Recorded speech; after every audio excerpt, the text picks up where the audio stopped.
So welcome everyone. We are delighted to be here with you today to talk about this really important and timely topic.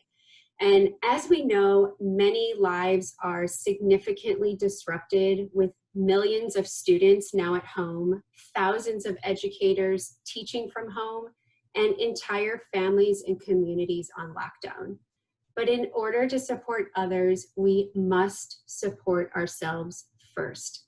And that's the purpose of today's webinar, is to offer some practical information and guidance grounded in research to help district staff support educators to cope with the stresses of school closures and service provision and quarantine due to the COVID-19 pandemic.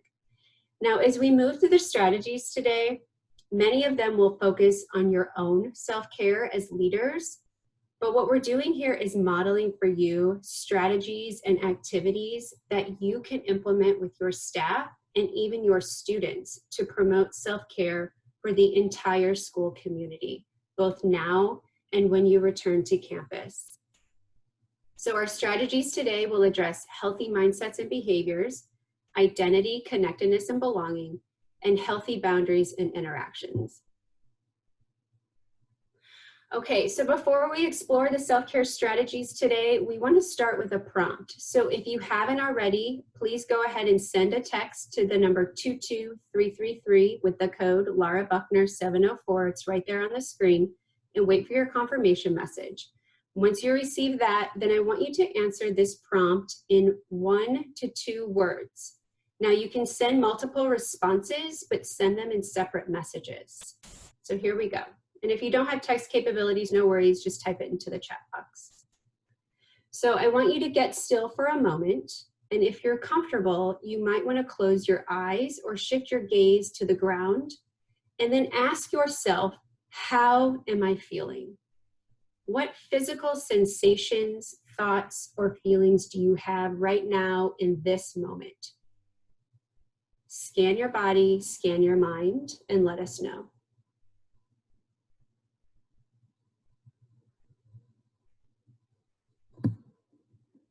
All right, we're hearing already lots of overwhelm and tired, anxious, anxiety, but I'm also seeing gratitude, curious, challenged. And it's possible to be feeling things on every end of the spectrum. So if you have more than one response, go ahead and type those in now. Yes, still feeling fatigued and tired. I'm seeing in the chat box. Hopeful, calm, wonderful. So as you can see, there are a range of feelings that we're all having right now. And sometimes it's possible to have multiple feelings simultaneously. So this activity is something that you can use with yourself, with your colleagues, and with students to bring everyone into the present moment. What this does is it brings attention and awareness, and it really gets people ready to engage and focus. So if you're starting off a meeting with colleagues, or maybe you have a challenging call with your boss or an employee, or even a class with students, this is a great exercise to get folks grounded and in their bodies. So now we're going to start off with the what and why of self-care. So, some of us dismiss self-care altogether because we think it's about spa treatments or beach vacations, and that can certainly be one way that folks relax, but it's not really what we're talking about when we say self-care. Or we hear a lot of folks saying that they don't have time for self-care, and those tend to be the folks who actually need it the most. Now, there are a lot of definitions out there, but generally they refer to providing adequate attention to one's physical and psychological health and wellness, and taking an active role to preserve, protect, or improve one's own health and well-being. So as you know, we put students at the center of learning. So why should we make educators' self-care a priority? Well, Americans in general tend to idealize and glamorize being overworked and busy and stressed. And in fact, research shows that we associate it with prestige and status. However, we can't pour from an empty cup. And we certainly don't show up as our best selves when we're stressed. So how can we expect staff and students to do that when they're also stressed? And you know, in many helping professions like doctors, nurses, and counselors, self-care has been described as an ethical imperative. So this means if you can't show up in a present, healthy, and positive way, even with the best of intentions, even if your intention is to be helpful, it can actually be harmful to yourself, to your colleagues, and to your students. Now, we do know that educator burnout is a substantial concern, and it leads to poor educator retention. In fact, more than 40% of teachers leave the profession within 5 years. And we know there's higher turnover rates in schools that are serving large concentrations of students of color.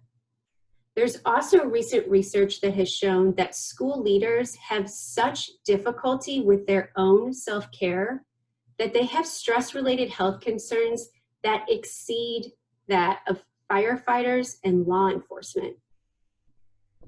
We also know that educator wellness is related to a variety of student outcomes, as well as teacher-student relationships. When educators show up healthy and present, they have positive interactions with their students, and that leads to improved student outcomes of all kinds.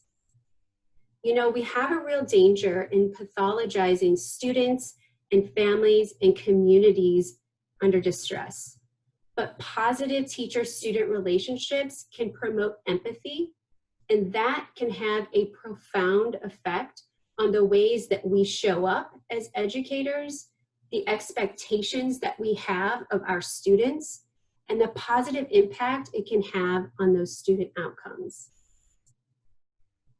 Now, one thing to note here is that while educators are leaders, they are often not acknowledged for the vicarious stress and trauma that they experience when working with their students and families who are experiencing great stress and trauma. Nor do we prepare educators to interact with students and families experiencing such stress and trauma, despite knowing the significance of these positive teacher-student relationships. These relationships are fundamental, not just for students' social and emotional development, but for their academic success as well. But these relationships can be a real source of internal tension for our own sustainability. So how can we support students and families with the guidance and structure they need while preserving our own well-being? So as district leaders, it is critical to understand that vicarious stress and trauma are real, and we need to support educators in their co-regulation of stress. We're going to talk more about those strategies here in a bit, but essentially, district leadership needs to model and be regulated themselves in order to effectively support staff and students. It's also important that district leadership ask staff what they need, especially when stress is high and anxiety set in like they are right now. You know, educators may be stuck or feeling weary of asking for help or identifying what they need.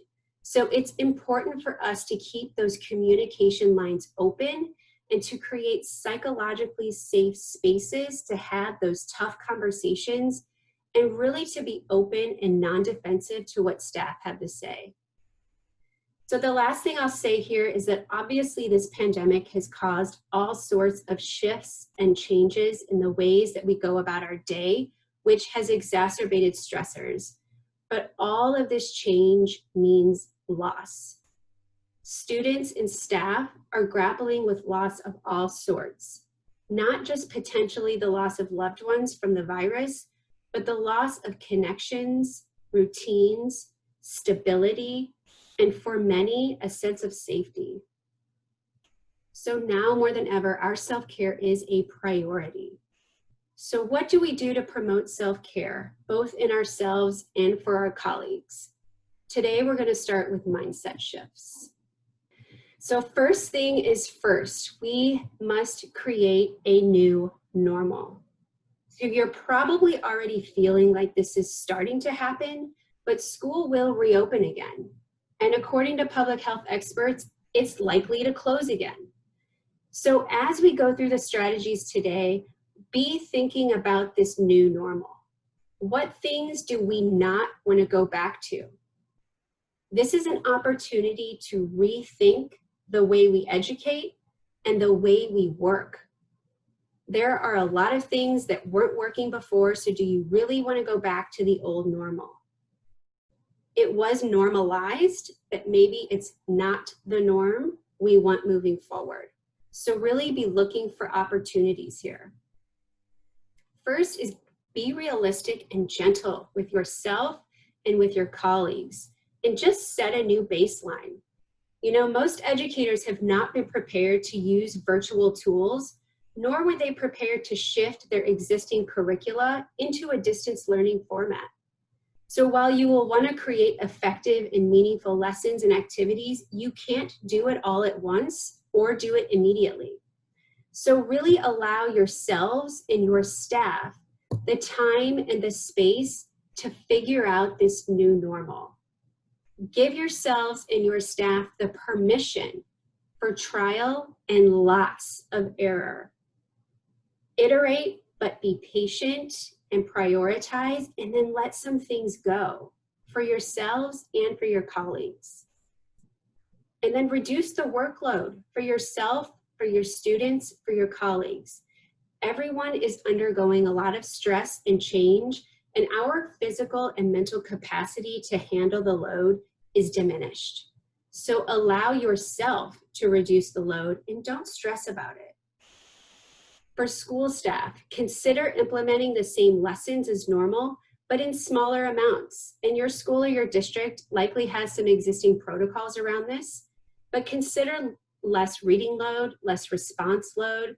So for example, if you normally assign 5 word problems for homework, consider cutting it in half or less to reduce the mental and emotional burden on yourself, on your students, and on those families that are supporting students. Now this translates into the workload for your colleagues as well. So for district leaders, what can you do right now to reduce or free up some physical and mental energy for you and your staff? If you lead meetings, consider holding the same meetings but in smaller chunks with less responsibilities, or just reduce the number of meetings altogether. Overall, shift the focus from academic content to positive, healthy relationships.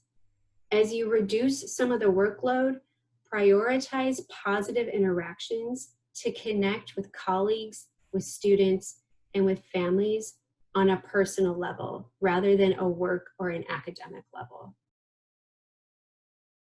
So it's essential for us to be aware of and accept our own thoughts and feelings and adjust our actions accordingly.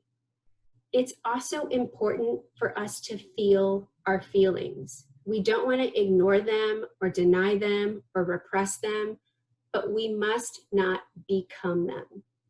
It's really easy to get stuck in them when we're worried about our own health and safety and the well-being of our families and communities, but we simply want to notice them, not judge them, and let them move on. We want to do our best to stay calm and focused. It's really easy to get caught up in our thoughts and feelings, and it's exacerbated when everyone around us is in a state of fear or panic. But studies show that mindfulness practices can reduce emotional reactivity and support healthy decision-making. Other strategies are simpler, like sitting or walking in nature or physical exercise or just talking with a good friend. The bottom line here is do what works for you. Think about strategies that have been helpful for you in the past and try applying those first. But be really intentional. Create the time for these. Also become aware of the stories you're telling yourself about the circumstances, and then question whether your thoughts are realistic or whether they're fear-based. If you find your thoughts are rooted in fear and you're having trouble staying calm or getting focused, Allow and accept your feelings and give yourself permission to not force or push things. You know, many educators are overachievers, perfectionists. We think we need to be available 24/7, but it's okay to let some things go or to reschedule. So if you have a live class or you have an interaction scheduled with a colleague or with a student or a family, consider ways to reconnect when your mind is feeling steadier and more stable. We always think that we must or we should do things if they're on our calendar, but if we're not showing up in a good state of mind, that's actually worse than rescheduling. Now, like a virus, emotions are contagious, positively and negatively. So do your best as a leader to keep your fear and panic at bay and support healing and well-being by modeling calm behavior and really trying to show up in positive and optimistic ways.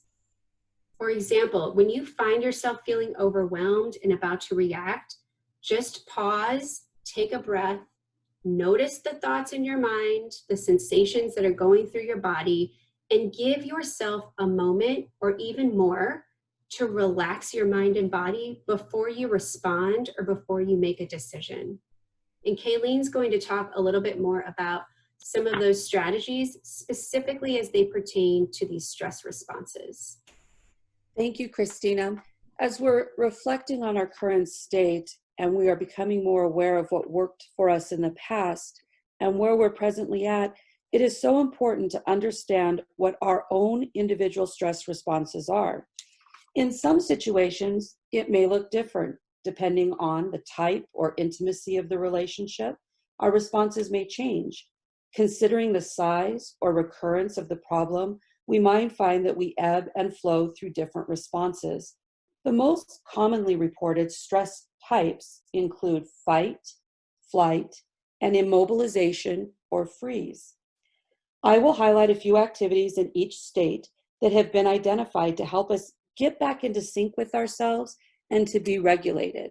But most importantly, I want you to remember that you know your own story the best and what you need. Find ways to connect with your all-knowing self. These are only guidelines. So as we can see on this slide, in fight, we may need to bring our calm back. Often it's reported in the research that progressive muscle relaxation can be helpful with this, patterned breathing, or meditation. We know that as school leaders and educators, we are mirrors reflecting the climate and culture, setting the tone of our buildings, classrooms, staff, and student morale. We are the barometers of facilitating homeschool collaboration, inviting and engaging families to be key stakeholders in their children's education. When we know our individual stress response, we can effectively access our coping skills to match the expectations or demands that are being placed on us. We all have stress reactions, and we have good days and we have bad days. We're not alone. One of the most powerful things that we can do when we approach opportunities, challenges, or problems is to come with a curiosity and wonderment, seeking help along the way. This way, we can prepare to have our needs met when we become heightened, overwhelmed, or stuck in our emotions. Our mind is so very powerful, and with routine self-care, we can elicit productive responses using stress in a good way. This is often referred to in the literature as eustress. We all need a certain level of awareness and arousal to accomplish our goals. This can be referred to as our window of tolerance or optimal state. When we are able to keep balance in our lives, we maximize our skills and we're able to accomplish our goals. As we move into our next stress response, it is flight. Oftentimes we can present as unfocused or withdrawn, and we know intuitively that we need to energize the nervous system. Physiologically, the vagus nerve is responsible for balance and regulation in the whole body. When you stop and think about your unique responses, where do you feel it in your body? For some, there are patterns of muscle tension, headaches, digestive upsets, tight chest, shortness of breath, rapid heartbeat, or more. Remember that our bodies are responding to our perceived interpretation and demands in the environment, and we're preparing. Our internal thoughts and narratives drive our responses. As we look at flight, we know that in the research, if we can engage ourselves in some rhythmic exercise, powerful yoga, and mindfulness, it can be helpful to get us unstuck. Christina talked a bit about mindfulness, and the research has heavily supported that it's a great stress relief technique. Mindfulness is really a sense of identifying where we are at emotionally without passing judgment. What should I do? What could I do? Why? But just really sitting with it, being in that emotion, reflecting, pausing, asking ourselves what we need. Through this practice, we know that the research supports that our abilities to problem solve, use judgment, and assess situations effectively is much more increased. Other benefits can include focused attention, intentional decision-making, better working memory, and cognitive flexibility, as well as overall emotional regulation. When we as educational leaders engage in mindfulness, we're really coming back to ourselves, we're recentering, and we have a greater awareness to do the necessary work of creating an environment to maximize students' educations as well as professionals' work environment. As we move into the next state, which is immobilization or freeze, and we raise our awareness around self-care and know what our individual responses are, we know that sometimes we're stuck. And the challenge with this particular state is we need to activate our nervous system so that we can have an action. So you'll want to engage in a variety of activities. What I commonly see is running, dancing, Tai Chi, but the key behind immobilization or freeze is to really bring our thoughts and our focus to what's happening in our body so we can really connect with what it is we need.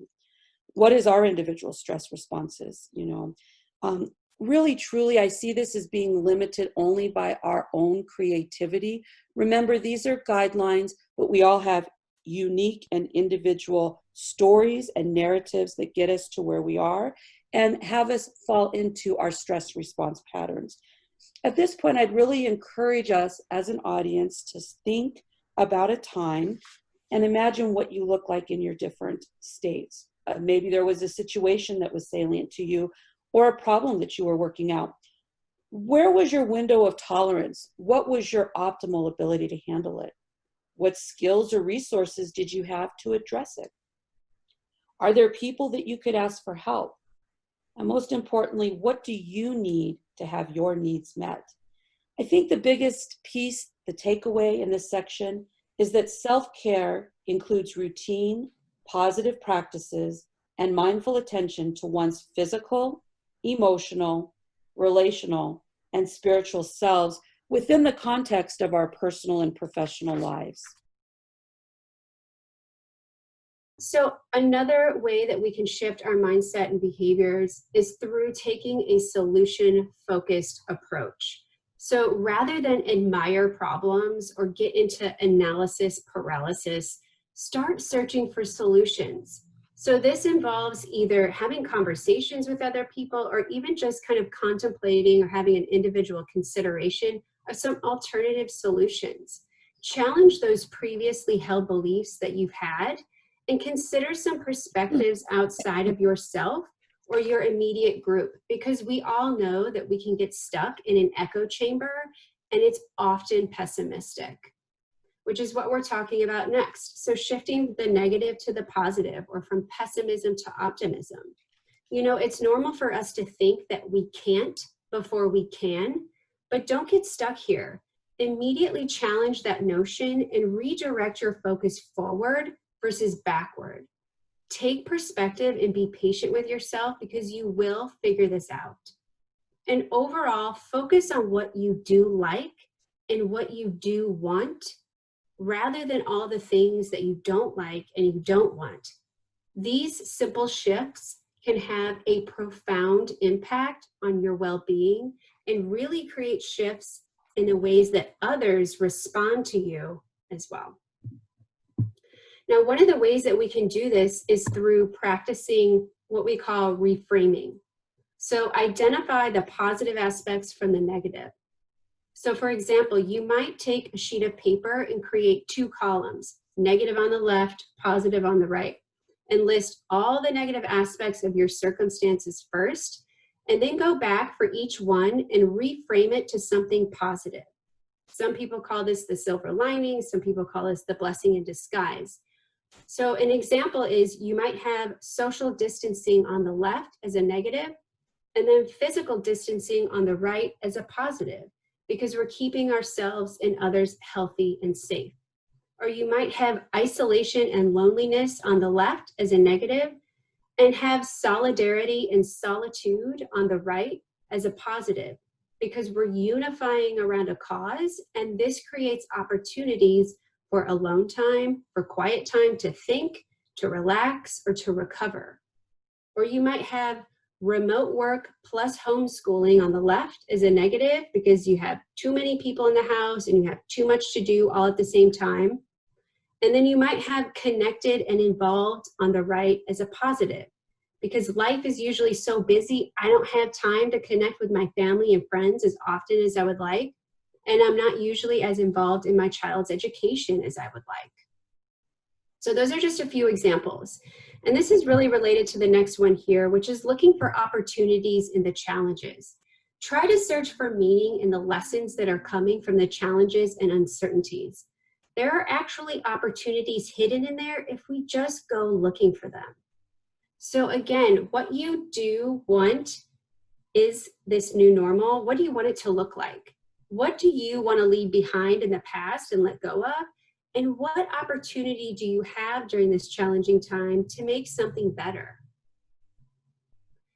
Next is to practice gratitude. And I know this can sound cliche because it can be hard to kind of see the light in the dark sometimes, but practicing gratitude can begin to shift our lens from pessimism to optimism. If we take some time to express our appreciation and gratitude, we can help ourselves and each other through these challenging times. So some ideas include personal journaling. So either 3 things you're grateful for each morning when you wake up, or maybe each evening before you go to bed. Or you can write gratitude letters to colleagues, to friends, to students, to families. Or you could also just speak your appreciation. Pick up the phone or call in a video to your colleagues, to your friends, to your students. And post on social media, because we all know that social media could use more pro-social posting with all the negative stuff out there. And last is to demonstrate compassion to yourself and to others. So it can be hard not to judge and criticize yourself or other people right now, especially those who have responses that are a lot different from yours. So try to connect with others through active listening, seeking to understand rather than be understood, and to strengthen feelings of concerns for others, not just those suffering from the virus, but those suffering from the virus of fear and panic. And then having compassion for yourself. Be kind to yourself. Don't push yourself so hard. Try not to judge and shame yourself for what you think you're not doing or should be doing. And really speak to yourself the way that you would a dear friend. Because at the end of the day, we are all doing the best we can with what we know, with what we have, and where we are in life. People do well if they can. So please remember that. And the last piece here is just to encourage openness, flexibility, adaptability, and humor. So most of us already use flexible and adaptive strategies in our daily lives when we deal with sick children at home or when we have schedule changes. So now more than ever, we need to apply the skills of shifting our mindsets, our perspectives, and our actions when unexpected events arise. And even finding the humor amid the stress can really be a healthy coping mechanism during these challenging times. These mindsets will be critical for us to remain calm, to think clearly, and to make conscious choices rather than succumbing to the overwhelm or feeling hopeless or chronically anxious. and they can be developed and improved in a lot of ways that are backed by research. So we will want to be flexible with our colleagues, with our students, with our families. So that may mean we need to adapt policies or be more flexible with workloads. So again, seek to understand and adapt accordingly. Take physical and mental breaks. This includes breaks from screens of all kinds, computers, phones, televisions. You know, a lot of us think that a break from work is getting on social media or just zoning out to a movie, but we need breaks from those screens. Breaks can also include just moving from one room to another if that's possible, or shifting your location within a room if that's not possible, or going outside if that's an option, or finding a natural light source. And then find opportunities for laughter and humor. It could be as simple as just having a fun conversation with a colleague or a friend, and it's not focused on work or stressful things. And then whatever mind-body activities that relax or invigorate you, depending on those stress responses, jogging, yoga, exercise, listening or dancing to music, taking a walk outdoors, whatever works for you.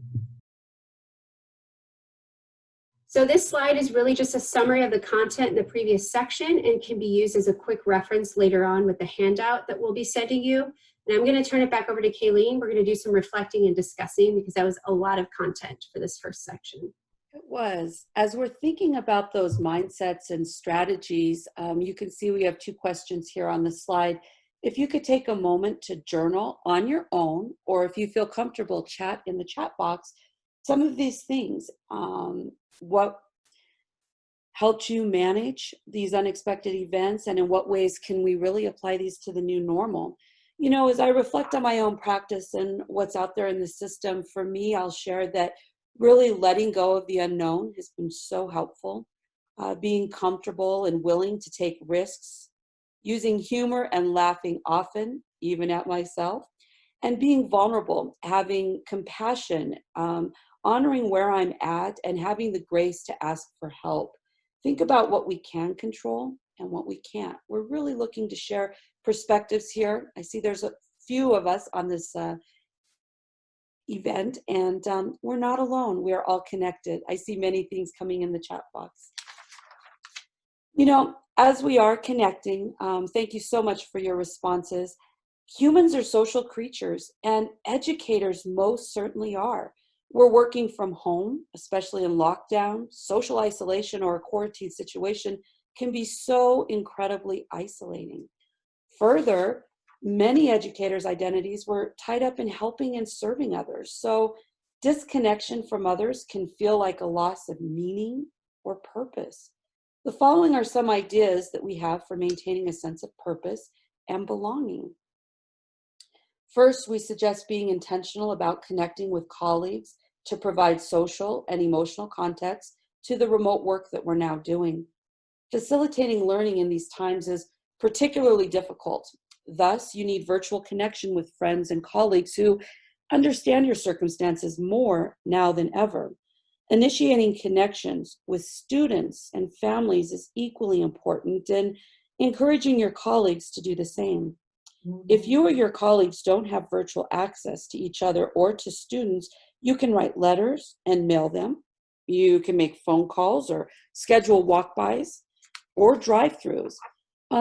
You want to do this where you can safely wave or speak to colleagues or students from a distance, but near their home. We've had some instances where for different birthday parties or celebrations, or as students have that loss around prom and graduation, there's some unique efforts that different teams have done to connect and honor the social distance norms. You know, if you have virtual access to colleagues or students, you can send them messages.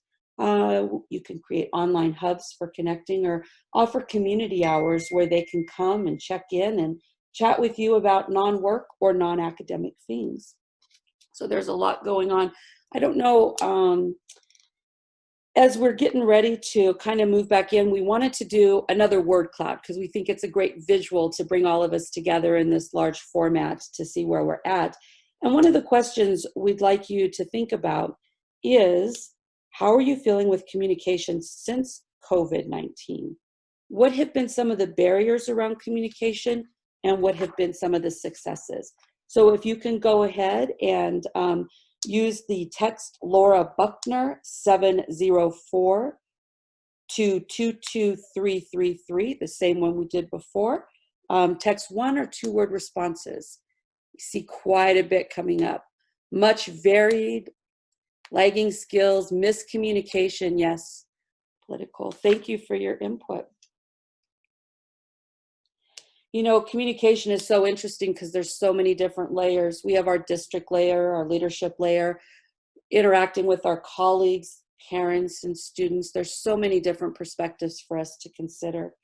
And as we think about these new ways of communicating, it is so important for us to be very clear and concise in what we're doing. We're more connected now. As we talked earlier, many district leaders and staff have had an increase in meetings to plan and get up-to-date information on how best to respond to this current pandemic. You know, the need for us to be consistent and actionable is tantamount for us to ameliorate the stress and anxiety of our staff, our students, and our families. It really is okay for us to go slow, say that we don't know, and disseminate information when there is a consensus. As leaders, remember that we are really setting the stage for success, and we define the expectations that allow our educators to excel at their craft. Be aware that for some, finding a place to set up or do virtual conferencing may feel uncomfortable when they're inviting professionals, students, and parents into their personal lives. There may be limited access to personal space and technology. We know it has its difficulties, such as rolling outages, securities of virtual platforms, battery power, and computer capabilities. Some families have difficulty accessing the speed of internet or computer technology to effectively work on this new educational platform. You know, there's really a different level of intensity when working in front of a screen.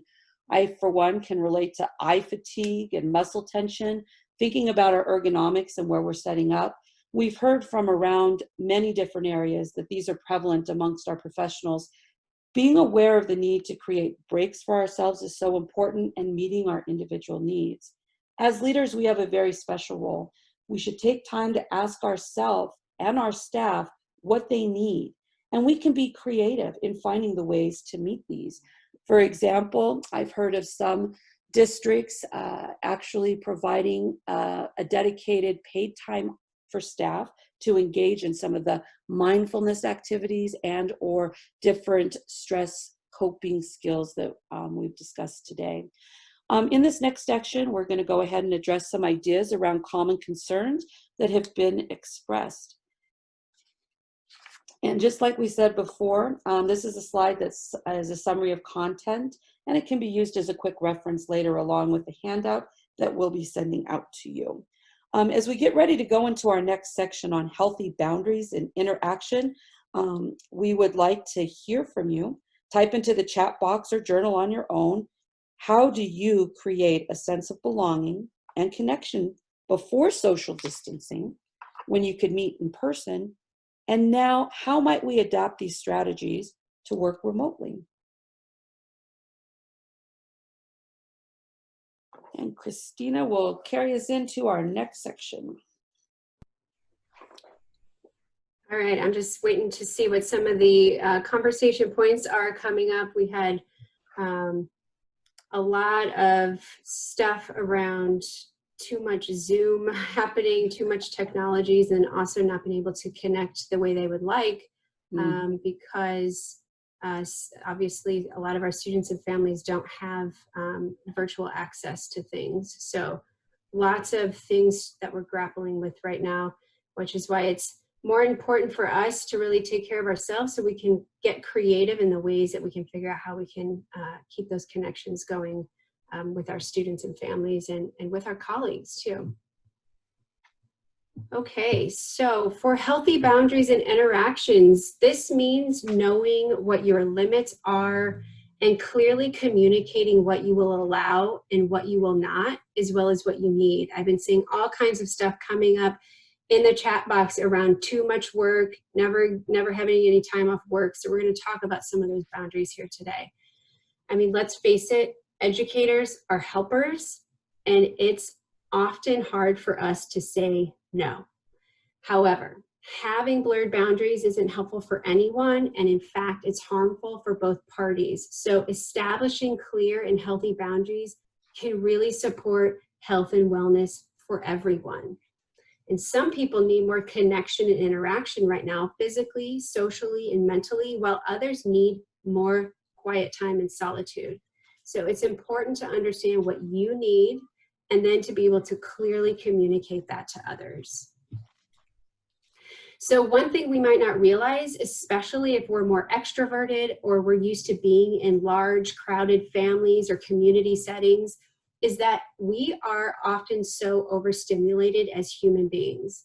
And our nervous systems need regulation. And when it is overstimulated, it can impair our ability to relate and to reason effectively. So as you're working on creating some physical and social boundaries in your own life, be mindful of what your colleagues are experiencing as well and try to offer some support. Find a place where you can be alone, even if it's just for a moment, once a day, and encourage your colleagues to do the same. And for some folks, this might even be your bathroom. Do what you can, take what you have. But for those of you who have it available, it could be the backyard, the sidewalk, the front porch, sitting in your vehicle alone, wherever it might be for you, take a moment for yourself. If you're taking care of children alone, find times when you can claim some solitude, like during nap time or after bedtime. Communicate when you need space. And this includes space with online interactions too. You know, we can get caught up in back-to-back Zoom calls and Zoom chats, and people are texting you and calling you, and it's overloading. We need to make sure that we have space with online interactions too. So create a norm that all members of your school community and your household need space, and that it's normal and that it's healthy to communicate that need. So you may need to create a word or a phrase or a signal when you need space. And at any time when that prompt is used by a school community member or by a family member, it is honored. Equally as important is to communicate when you need more connection. Ask others if there are ways that you can connect that also respect their needs and their boundaries. And then set boundaries around physical touch. This will be really important as school reopens, but for now, it's folks in your household and people in your community. And this can be challenging, especially with family members, but find ways to create physical boundaries that respect each other's need to protect one's health. So for example, your neighbor or a family member outside of your home may think it's okay just for a quick visit, I'm just gonna pop on by. Just because it's family or friends doesn't mean that you have to allow it. So determine what's right for you and right for your family, and check with federal guidelines on safe and healthy practices. This is a great time to practice saying no, so that when we come back to school, we can assert those healthy boundaries. So everyone responds or reacts differently to stress. So validate and accept your own feelings and understand that others' thoughts, their feelings, their reactions are their responsibilities, not yours. You can set healthy boundaries with others around what you will allow and what you will not. So for example, you might say, I know that you're anxious and afraid right now, but I need you to speak calmly and respectfully to me. You should encourage your colleagues to do the same with each other and with you. And respect others' decisions, but know what's right for you. If you need, you can set boundaries on conversations. So for example, you might say, talking about this again is making me more anxious. Can we talk about something else? And then, as I said earlier, have compassion for yourself and others. There's no need to judge the way other people are thinking or responding to this. We're all doing the best we can. So I'm going to turn it back over to Kayleen to talk a little bit about work boundaries and information boundaries, and then we're going to wrap it up with another discussion. Thank you. And we will have some time for Q&A. I do know that there was some questions around some of the stress response, so we'll save that for the end. But kind of jumping into work strategies for ourselves and colleagues, we really wanted to highlight the importance of creating communication norms and expectations for ourselves, colleagues, students, and families. It's important to create clear and consistent messaging for our staff, really making sure we elicit feedback from everyone and ensuring that that communication is reciprocal. As leaders, be clear about when you are available and when you're not. We all need boundaries around our time and our work. Just because you're working from home, you can still set official work hours. As an idea that often comes to mind is don't send a reply to non-essential work emails at night or on the weekend. Remember, as leaders, we're modeling what those expectations can be, and we're doing that self-care so that it becomes a climate and culture of norm. Leaders can create schedules for clarity and stability for ourselves and others. It's kind of interesting because if you're teaching at home and also schooling your children simultaneously, you really need to be extra realistic with yourself. Try to identify times where you can focus attention on your work and identify where you can focus attention on your children. We can't do it all simultaneously. Be gentle with yourself and others. We are all doing the best that we can. And know that when we reach out for help, we can encourage others to do the same. It's okay. You really want to create that climate and culture that we're in it together, regardless of our role and responsibility. We do have others that we can rely on. And if we set that up, if our educators are struggling, let them know who and how they can reach out for support. Don't be afraid to show your own vulnerability as a leader. That can be so powerful in our leadership roles and with our colleagues. Let them know when we're over capacity or when you need support. We can create a workspace for ourselves, even if we're in a shared room, house. We can create physical space that is designated for just our work during the day, ideally not where you sleep. Make it functional and supportive as we're trying to navigate this new normal of working from home, which for many educators is very much outside their realm. It's interesting because we know that we need to take more breaks. Adults need breaks after 20 minutes of staring at the screen. Sometimes it can be as simple as looking at our screen and then focusing on something that's in our environment that's a little further away to give our eyes that break. We have different timers on different platforms that we're using that can remind us to get up and move. So there's just a lot of different nuances that we're all figuring out with our work. And then when we move into our news and media and other information sources, it's so important for us to monitor the amount and type of information that we're taking in. Be a critical consumer of the information from the outside of ourselves, our family, and our friends, as well as the media. Because in times like these, we often feel like life is so out of control. Only we can control what and how much information we seek and consume. When we do choose to consume, focus on our facts, consult reliable and up-to-date sources, limit the amount of time spent talking about COVID-19 with family, friends, and colleagues, limit social media to fact-based and reliable sources, limit the amount of time spent reading, listening, or watching the news. It's really important to encourage our colleagues to do the same. You may need to set a boundary with yourself or others around media or conversations. For example, you might say, watching this before bed makes it difficult for me to fall asleep.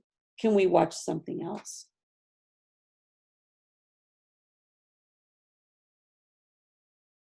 And Christina, when we go into our friends and families and colleagues, did you have some things you'd like to add? Yeah, so friends, families, and colleagues can all be a great source of support when you're feeling stressed or when you're feeling down. And it's totally normal to have a low mood or some anxiety. But if you're noticing intense, persistent, or prolonged feelings of hopelessness or despair or anxiety, none of those are normal. You want to seek professional help if you feel that fear or hopelessness is significantly disrupting your daily functioning. And then also be on the lookout for signs of distress in your colleagues. and let them know where they can find support or help get them connected to some support.